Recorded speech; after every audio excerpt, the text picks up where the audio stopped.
সাভারের আশুলিয়ায় নাসা গ্রুপের 16টি কারখানা স্থায়ীভাবে বন্ধ ঘোষণা করেছেন কর্তৃপক্ষ।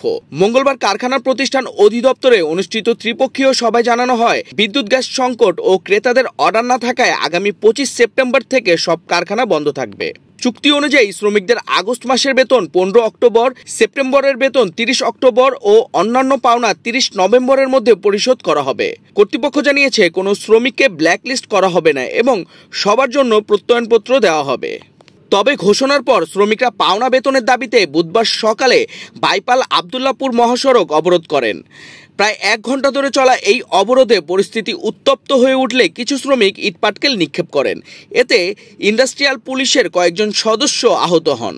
পরিস্থিতি নিয়ন্ত্রণে পুলিশ জলকামান ও কাঁদানে গ্যাস ব্যবহার করে শ্রমিকদের ছত্রভঙ্গ করে।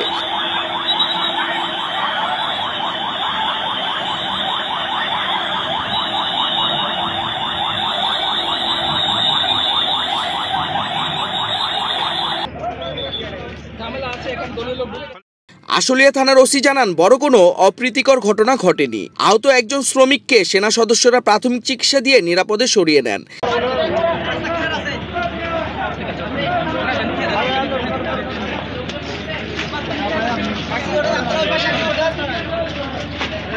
এরপর আইনশৃঙ্খলা বাহিনী সড়ক ফাঁকা করলে যান চলাচল স্বাভাবিক হয়।